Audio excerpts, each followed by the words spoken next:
Coming to you from an undisclosed location somewhere deep in the heart of the Santa Monica Mountains, I am your intrepid host, L.A. Marzulli. This is a very special edition. Mando Gonzalez is with us. He'll be here all week. So we're doing a bunch of shows. We're tapping into that great intellect, and I think you'll find this interesting. But first, a word from our trusted sponsor. Chances are you've been here before. The chaos in the markets, oil and stocks.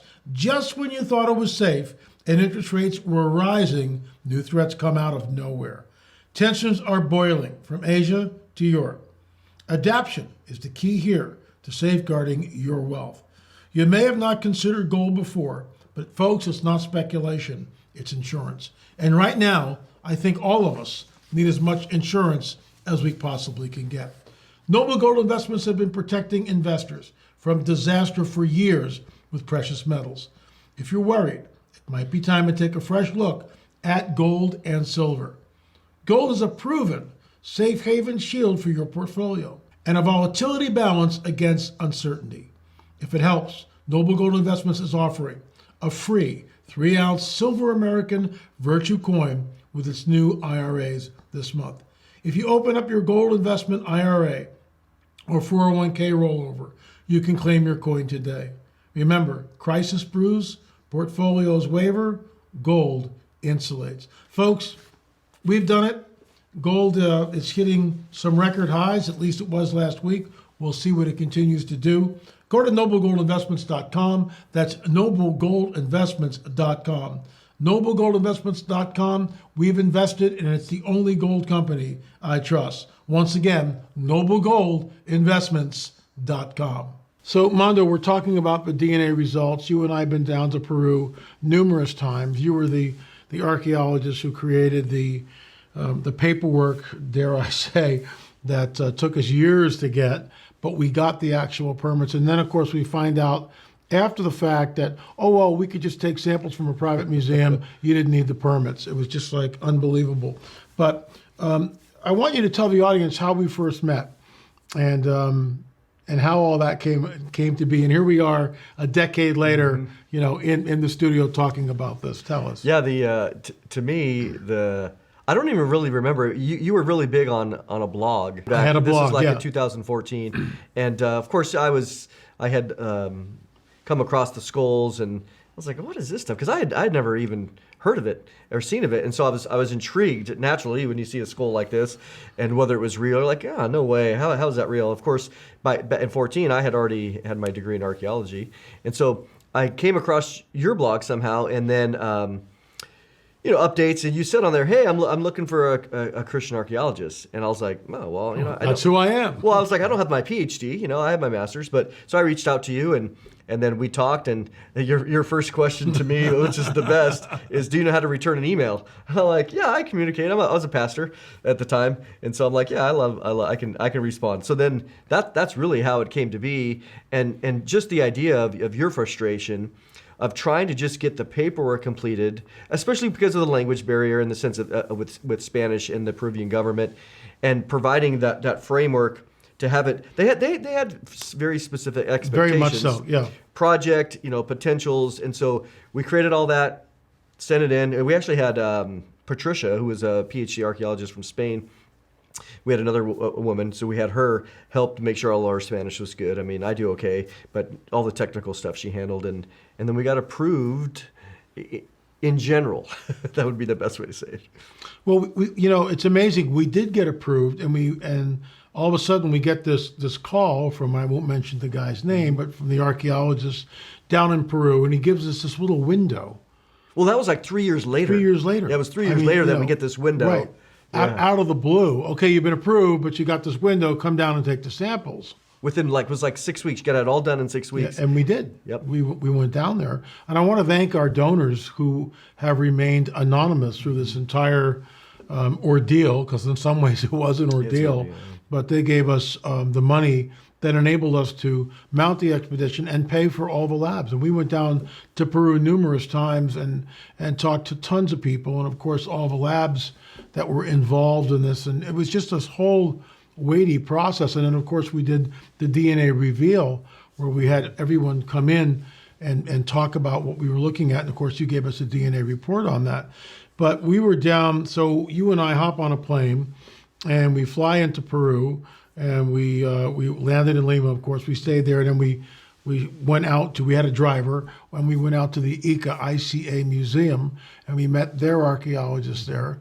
And describe what happens when we get there. The museum was closed, if you recall, and we had 4 people. So we had Mando Gonzalez, the late Richard Shaw, who filmed everything for us, my ex-business partner, and Chase Klotsky, who flagged and tagged all the samples, and of course yours truly. So now we're at the Ica Museum. Pick up a story from there. Yeah, what was fascinating to me is that we were looking for permission for the private museum, but then when they saw our project, they were like, well, hey, since you're going to be down here and you're going to be doing some extractions from the private museum, we will offer you 10 skulls from their Ica Regional Museum. It was, it's a regional museum of the National Lima Museum. So when we walk in, they have rooms set up for us, and they had brought out 10 of their skulls. Just Right. They have thousands of them, as you know, and so they wanted some DNA testing on very specific skulls. So we got the provenance of those skulls, put them in our report. But interesting, I don't know all I don't know in the sense of the details of what they were doing, but most of their skulls were expected. They were haplogroup B, nothing to see here. Stop right there. When you say haplogroup B, why is that important, and what does it mean? So in genetics you have different haplogroups or people groups that in ancient times.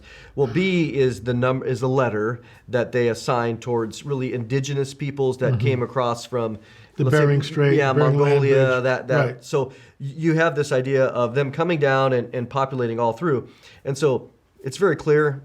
So you just if you took an average Native American and you just said, give me your haplogroup, they would come up with that. So that was half of their skulls.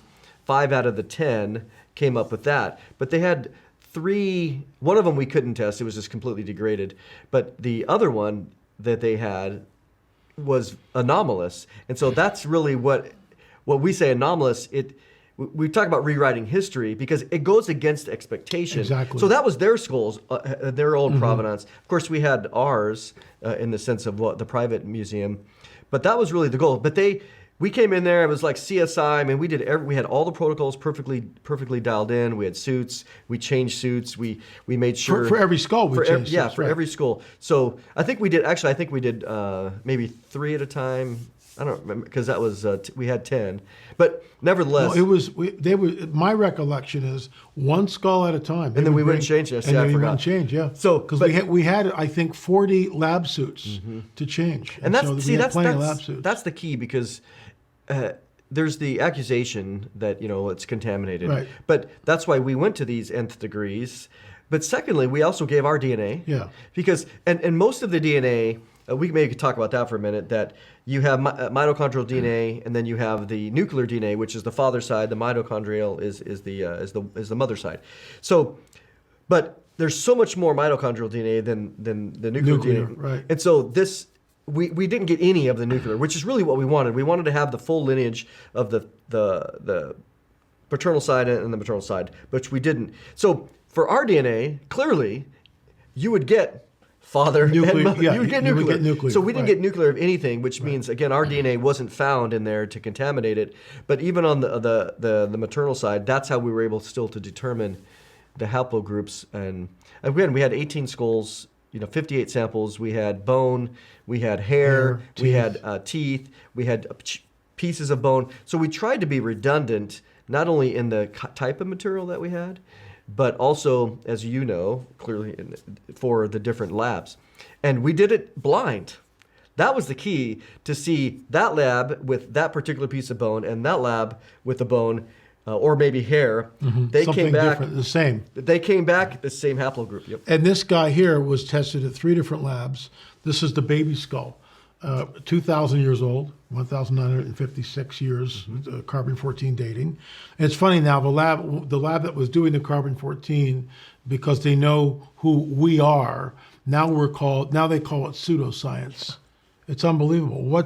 Their own work. I mean, they're Just- the ones giving yeah, us the report. Yeah. I mean, all we're doing is taking the mummy wrappings and flagging and tagging it and sending it off to the lab. How is it pseudoscience? Yeah. and we have a definite age, 2,000 years, and this guy here came back U2E1, 3 different labs, Yep. which is Eastern European, which rewrites history. There is no contamination. And I want to thank, Senior Juan Navarro when he was alive. I mean, that's where we first laid eyes on the baby, and that's where we took the samples from. Of course, Brian Forrester. Without Brian's work on YouTube, we wouldn't have even known about it. So our hats off to both men, and Senior Juan has passed away. But it was Rick Woodward who really opened the door on the genetic disposition or genetic anomalies of these skulls. And I want you to take this guy and show us what Rick's what Rick really discovered. So there's the genetics, which they stand for themselves. It's a whole line of evidence. But there's also what Rick saw as an anthropologist. He's looking at the skull itself for morphological, really what we would The say. morphology of the skull. Yeah, the morphology of the skull. The way it's structured. So what he Put did together. is he comes and he looks and says, hey, that foramen magnum is not supposed to really be there. It's supposed to be a little farther up. Very human. You take a human skull, it's supposed to be centered. But you can see if we just do this, that there's no, like that. There you go. There it is. That it's so far back on the skull that this is actually a genetic difference. That we there's no doubt, as you know as well, we looked at headboarding, and we're not denying that cranial headboarding. Headboarding exists. Wraps, They did that. They did it. Right. But you don't wrap a child's skull and cause the foramen magnum to be To moved move all the way. all the you way would, you would. I mean, I have neck issues. I know you would squeeze the spinal cord. You just can't can't do do it. it. Yeah. You just can't do it. So that's what Rick discovered. Not only that, but he discovered several other things as it relates to the eyes and the very, very pronounced zygomatic arch here. and the condyles were underneath here, was a lot thicker too. So we have 2 lines here, which is the actual changes of the skull showing something anomalous. And then we have the DNA, which is interesting as well, that it's showing this transatlantic contribution to the gene pool. And they've done many, there's other archaeologists that have done work down in the Paracas area as well as Nazca, comparing elongated skulls. And we tried to reach out to them and say, and they hey, just I know doors you guys closed. did Right. some genetic studies. Were they elongated? And so, but they don't want to share. But maybe you're willing to share that the work that we've done. You shared with me that they're still paying. The secular people are still paying attention to it. I was at a conference, in fact, the Prophecy Watchers conference in Orlando last year. This year, what am I saying? It's still 2023. I'm already into 2024, but I digress. So I'm at the conference, and a gentleman came up to the table. He introduced himself, and he said, I want you to know I'm a microbiologist. Okay, that's interesting. And then he kind of leaned forward. There was nobody else at the table, just this gentleman. And he goes, I want you to know something, that your work on the Paracas skulls, your DNA evidence, and what you're proposing has sent ripples through academia. People are afraid to talk about it, but behind closed doors, they will talk about it with one another. So I'm going to spill the beans on something which I have not yet done and I'm going to do it today. We have a bona fide geneticist who's retesting some of our samples, and I'll just leave it at that. And what we're trying to do is work up a full-blown genome, not just the haplogroups, but the whole thing. So more about that. It's the first I've mentioned it, but it's interesting. Now people talk about this as pseudoscience, but it really isn't, because our hypothesis was this, if you recall, that the Paracas people show up in Peru about 3,500 years ago, 3,000 years ago, somewhere in that window, give or take a few hundred years, and that corresponds with the diaspora of the Nephilim tribes when Joshua and Caleb go into the Promised Land and start eradicating them. And you taught me this, you showed me that the stele in North Africa from Procopius saying that we are they who fled from the face of Joshua, the son of Nun the robber. So what's that doing there? So we know there's this diaspora. Our hypothesis was, is it possible that these elongated skulls were, one, came from the Middle East, came from a Levant, and two, is it possible that they were Nephilim? And so that was our hypothesis. And so far, things have turned out with the DNA evidence showing that there's definitely a Middle Eastern connection. Yeah, I think that the assumption sometimes, and even for all of us, is that the Nephilim are always giants, and that's not the Right, case. it's not the case. The definition of a Nephilim is the offspring again of a fallen angel and a human woman.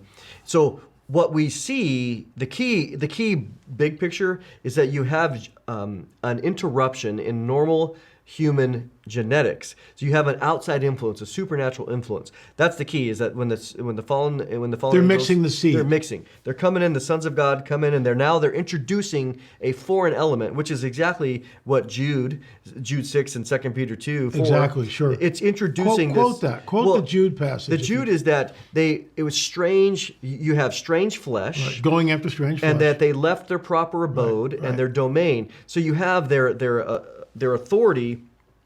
They have a domain that they're allowed to be in. Well, they went out of that. But they also, you see that not only do you have a realm, you have a realm change. They crossed over a realm that they were not allowed to be in, and they went after strange flesh. The thing about Jude 6 and 7 is it uses two words that are connectors in the Greek, likewise, in the same manner. He's connecting the two thoughts. Absolutely. And so he's saying, hey, in the same way that you saw at Sodom and Gomorrah, as it relates to sexual perversion, going after strange or unallowed.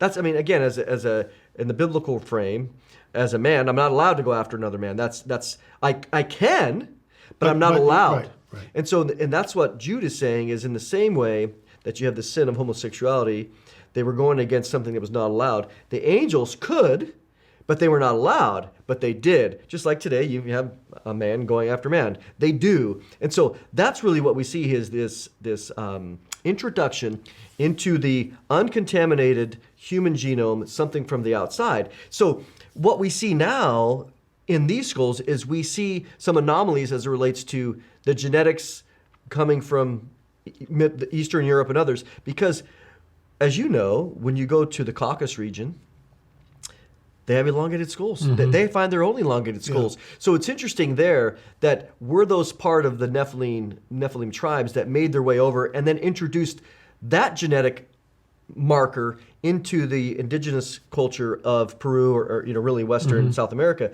Mingling of the seed. Yeah, so we have not only the transatlantic, but also the morphological changes that Rick discovered. And they are here. They're here. Indisputable. Yep. So, folks, if you're interested at all, you can go to lamarzulli.net. You can watch the DNA evidence. You can order it from our website. It's incredible what we discovered there. In our opinion, it does rewrite history. And I've had yet, the naysayers will always go up there. We won't mention any names, but they'll say, Marzulli and his team of loons. I'll just leave it at that, which is just an incredibly insulting, demeaning thing to say. You're looking at people with PhDs, people that have spent years in the field, anthropologists, archaeologists. That film, we've got medical doctors, optometrists, archaeologists, anthropologists, just an optometrist who looked at the eyes, and he was the first guy ever to do that as far as I'm aware of. And he talked about that the orbits are 25 to 30% larger than a normal skull. That's just the beginning of it. So, we've done due diligence. So instead of a name calling the ad hominem attacks, which is just a low blow, do your own research. Tell us why this zygomatic arch is the way it is. Tell us why the foramen magnum is all the way to the posterior of the skull, because these are morphological oddities. These are genetic aberrations that are not part of the human genome. And of course, for a lot of the naysayers, because they do not believe in the biblical narrative, so they have to lash out at this. Gary Stearman, Prophecy Watchers, elder brother Gary, talked about this years ago, Genesis 3:15, and he expounded on that.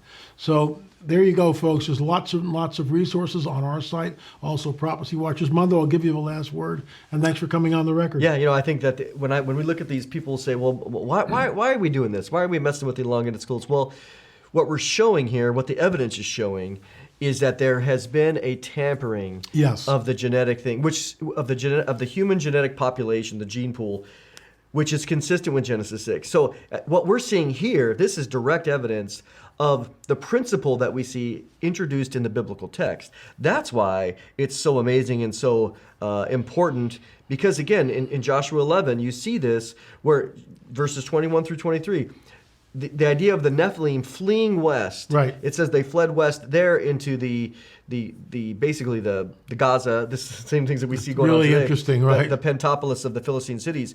But as you mentioned, Procopius continuing to go, and maybe even into North Africa. Yeah, or even and north into Europe. Caucasus region. Yeah, absolutely. Or into the Mediterranean, island hopping, which I believe we have evidence of, and then into Europe and finally over here.